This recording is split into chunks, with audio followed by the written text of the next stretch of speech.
जय श्री राम दोस्तों। तो वेकेशन के एंजॉय के लिए हम सीधा जयपुर पहुंच चुके थे। जयपुर पहुंचने के बाद में हमने वहां पर खाना पीना नाश्ता वास्ता किया, क्योंकि रेलवे स्टेशन तो उतरने के बाद में हमें काफ़ी सारी भूख लगी। नाश्ता किया और उसके बाद में हम सीधे ही निकल पड़े मेट्रो स्टेशन की तरफ, क्योंकि स्टेशन से उतरते मेट्रो स्टेशन पास में ही है, तो हम पैदल पैदल ही निकल पड़े। उसके बाद में वहाँ पर हमने जाकर कॉइन वॉइन्स लिए और पानी पीने की तरफ चल पड़े, क्योंकि वहाँ पर 48 डिग्री की गर्मी थी और वो गर्मी हमें सहन नहीं हो रही थी। लेकिन सबसे बड़ी प्रॉब्लम मेट्रो स्टेशन पर यह थी कि वहाँ पर पानी ही नहीं आ रहा था। तो ये सबसे बड़ी प्रॉब्लम थी वहाँ पर। लेकिन कोई बात नहीं, एक मेट्रो हमारी चली गई थी, लेकिन मेट्रो तो आ ही गई। भगवान का शुक्र है, कम से कम मेट्रो तो आ गई मेट्रो स्टेशन पर। यह सबसे बड़ी बात है। आजकल जिस तरह से चल रहा है, वहाँ पर तालाब में पानी नहीं, जंगलों में जंगल नहीं, पहाड़ों में पहाड़ नहीं बचे, इसीलिए गर्मी की मात्रा बढ़ती जा रही है और वो डिग्रियां पे डिग्रियां लिए जा रही है। इतनी डिग्रियां तो कॉलेज के स्टूडेंट नहीं ले पाते। भ्रष्टाचार करने वाले नेता इतने पेपर आउट नहीं कर पाते जितना तो ये डिग्रियां ले रही है गर्मी।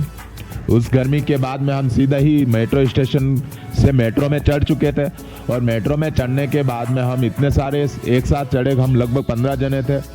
और मम्मी का ये पहला एक्सपीरियंस था मेट्रो में, और मम्मी मासी तो यहाँ पर फ़ोटो खिंचवाने में ही व्यस्त थे, क्योंकि इनको मज़ा आ रहा था। और उसके बाद में मुझे काफ़ी खुशी हो रही थी कि मम्मी खुश है। फिर वहाँ पर एक भाई साहब बैठे हुए थे, वो भाई साहब मुझसे पूछ रहे थे तुम सब कहाँ से आए हो। मैंने भी कहा हम महाराणा प्रताप की धरती मेवाड़ से आए हैं। उसके बाद वो कह रहे क्या तुम सब एक ही परिवार के हो, तो हमने कहा हाँ जी, हम एक ही परिवार के। फिर हमारा स्टेशन आ चुका था। स्टेशन था सिंधी कैंप, क्योंकि सिंधी कैंप से हमें बस लेनी थी खाटू श्याम जी जाने के लिए। तो हम सिंधी कैंप उतरे और सीधा ही हम मेट्रो स्टेशन से बाहर निकलने की तरफ निकल चुके थे। फिर हम सिंधी कैंप के लिए जा रहे थे, पर यहाँ पर ये चिंपांजी जैसा मुंह का पोज देने लग गया, क्योंकि ये हर जगह बस पोज देता है। इसको काम कहो कुछ तो ये आलस खाने लगता है। फिर उसके बाद में ये सब पोज देने लग गए और धीरे धीरे हम बाहर निकले तो इधर ये चीनू और उमेश झगड़ा करने लगे, और उमेश ने क्या किया कि वहाँ पर कॉइन को पहले ही लगा दिया और वो बाहर निकला ही नहीं। तो फिर चेतन ने ज़्यादा होशियार बन के अपना कॉइन लगाया, तो उमेश तो बाहर निकल गया, लेकिन चेतन वहाँ से नहीं निकल पाया। तो हमने वहाँ पे गार्ड से बात कर इसको बाहर निकाला। उसके बाद में फिर हम जैसे ही बाहर निकले तो हम सीधा ही रोडवेज स्टेशन पर पहुँच चुके थे, और रोडवेज स्टेशन से हम खाटू श्याम जी का बस का वेट करने लगे। तो सबसे अच्छी बात यह थी कि हमारी बस जाते ही मिल चुकी थी, और सीधा ही हम 1 से 1.5 घंटे में खाटू श्याम जी पहुंच चुके थे। और पहुंचते ही हमें थोड़ा सुकून मिला। बस प्रॉब्लम यह था वहाँ पर 52 डिग्री की गर्मी थी, जो गर्मी अपनी डिग्रियों पे डिग्रियाँ लिए गई इस बार तो। और वहाँ पर इस गेट को देखकर थोड़ा सुकून मिला, क्योंकि हारे का सहारा शाम हमारा। वहाँ पर पहुँचने के बाद में ये बस स्टैंड है खाटू श्याम जी का काफ़ी रिनोवेट करवा चुके हैं, लेकिन हमें तो गर्मी लग रही थी और प्यास के मारे गला सूखा जा रहा था, क्योंकि वहाँ पर तो पानी बड़ी मुश्किल से मिलता है पीने को। तो हमने गन्ने का जूस पिया और मज़ा आया। फिर रास्ते में लगभग वहाँ से स्टेशन से 3 किलोमीटर की दूरी है मंदिर की। आप टुक टुक से भी जा सकते हैं, ऐसे टुक टुक चलते हैं, और आप पैदल भी जा सकते हैं। जैसी आपकी सुविधा हो उसके अनुसार आप वहाँ पर जा सकते हैं। और सबसे अच्छी बात तो यहाँ है कि यहाँ पर आपको तिलक लगाने वाला बिजनेस, फूलों को बेचने वाला बिजनेस, प्रसाद बेचने वाला बिजनेस, लगभग बहुत सारे बिजनेसेस देखने को मिलेंगे। और मोस्टली बिजनेस, क्योंकि स्पिरिचुअल इंडिया है, तो ये इमोशंस के साथ में काफ़ी अच्छा प्लेइंग बिजनेस है, और आप समझ सकते हैं। फिर हमने वहाँ पर फूलों को चढ़ाने की होड़ मची, तो फूल लिए, पता नहीं चढ़ते हैं कि नहीं चढ़ते, बट अब वहाँ पर फूल लिए। सबने एक एक फूल लिया गुलाब का, और चॉइस तो ऐसे कर रहे थे पता नहीं अब किसको देना है ये फूल। तो हमने फूल लिए, और सबने अपनी मनपसंद के यहाँ पर गुलाब के फूल लिए। कहते हैं कि वहाँ पे गुलाब के फूल, हाँ, आप मंदिर के अंदर तो नहीं ले जा सकते, वहाँ पर बाहर ही चढ़ाने होते हैं। जब मंदिर के अंदर ना हम फूल नहीं ले जा सकते, बाहर ही चढ़ाने, तो आखिर फूल लेने का मतलब ही क्या है। पर वाह खैर, अब क्या कर सकते हैं, बिजनेस है, और वह छोटा मोटा बिजनेस ये भी कर ले तो कोई बुरी बात नहीं है। तो सबने एक एक फूल लिया, तो लगभग 15 फूल। एक फूल आपको वहाँ पर 10 रुपये का मिलता है, और फूल है ये गुलाब का, पत्थर का ना समझे, क्योंकि ये खाटू श्याम जी बाबा के चढ़ाया जाता है। मंदिर तक नहीं चढ़ा सकते, वहाँ पर बाहर ही रखना होता है। फिर फूल लेने के बाद में ये सब जापल यहाँ पर फ़ोटो खिंचवाने लग गए फूलों के साथ में। और ये उमेश तो पता नहीं ब्रिटेन से आया हो वैसा लग रहा है, आते ही यहाँ पर बस हर जगह इसको फ़ोटो खिंचवाने का शौक है।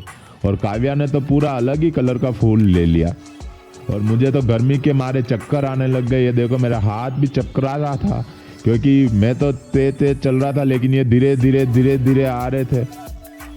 रास्ते में ये सारे नज़ारे देखते हुए आ रहे थे। और ये बस सबसे अच्छा काम ये है कि वाह, ये कार पड़ी हुई थी यहाँ पर, तो इस कार को उठाकर ले जा रहे थे नगर पालिका वाले। फिर हम धीरे धीरे चलते हुए आगे जा रहे थे, तो यहाँ पर प्रसाद की दुकान थी।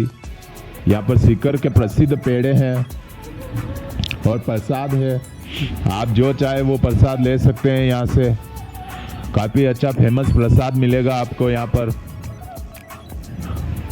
तो हमने लगभग प्रसाद लिया, सबके अपने मनपसंद के अनुसार प्रसाद ले लिया। उसके बाद मौसी से चला नहीं जा रहा था, एक पैर उनका दर्द कर रहा था, फिर भी ये चल के जा रहे थे क्योंकि श्रद्धा हो और इच्छा हो तो भगवान तो अपने आप ही बुला लेते हैं। बस मन में श्रद्धा होनी चाहिए। तो इसी के सहारे हम भी चल पड़े क्योंकि मन में हमारे श्रद्धा थी और श्रद्धा कुछ इस कदर थी कि नेक्स्ट व्लॉग में मैं बताऊंगा कि आखिर हम इस मंदिर में कैसे रुके और कहाँ रुके और सबसे कम बजट में हम किस तरह रुक पाए यहाँ पर। इसके लिए आपको नेक्स्ट व्लॉग देखना पड़ेगा क्योंकि इस व्लॉग में मैं इतना नहीं बना सकता, तो नेक्स्ट व्लॉग आप ज़रूर देखें। और यहाँ पर ये लेडीज हैबिट कि इनको मंदिर से पहले इनके साज श्रृंगार के सामान देखने लग गए थे क्योंकि यहाँ पर रास्ते में ही चूड़ियों की वगैरह की दुकान है लेडीज सामान की, तो ये अपने वहाँ का देखने लग गए। पर मैं इनको बोल रहा था आके देखना, एक बार हम दर्शन कर लेते हैं। सबसे अच्छी बात तो ये है कि गर्मी का टाइम था इसलिए लोगों की भीड़ कम थी, फिर भी काफ़ी अच्छी भीड़ थी, लेकिन उतनी भीड़ नहीं थी जितनी हमेशा रहती है। और हम संडे के दिन नहीं गए थे, संडे से लगभग हम मंडे या ट्यूसडे को गए थे, इसलिए भीड़ कम थी और हमें दर्शन भी देखते हैं अब किस तरह से होंगे। तो हम धीरे धीरे चलते हुए गए रास्ता पूछते पूछते, क्योंकि हमें बस जो है वो लगभग स्टेशन से मतलब मंदिर से स्टेशन की दूरी लगभग आपको 3 से 3.5 किलोमीटर है, जिसमें आपको पैदल चलकर ही जाना है। लेकिन आप रास्ते में बोर नहीं होंगे। नहीं होने का कारण ये है कि रास्ते में आपको बहुत सारी दुकानें मिलेगी और जगह जगह पर ये तिलक लगाने वाले मिलेंगे, ज़बरदस्ती के तिलक लगा देते हैं। आपको लगवाना हो तो लगाइए, वरना कोई ज़रूरी नहीं है। तो तिलक लगवाने के बाद में हम फाइनली मंदिर के यहाँ पर पहुँच चुके और दौड़ते दौड़ते हम भागे ताकि जल्दी से हम लाइन में लग सके। और इस लाइन में लगने के बाद में पास में ही एक वीआईपी लाइन जा रही है, क्योंकि आजकल तो भगवान भी वीआईपी के हो चुके हैं। आम लोगों को तो दूर से ही दर्शन करने हैं और भगवान तो अब वीआईपीओ के हैं, इसलिए हम मंदिर के। तो दोस्तों व्लॉग पसंद आया हो तो चैनल को लाइक करें, शेयर करें और ज़्यादा से ज़्यादा सब्सक्राइब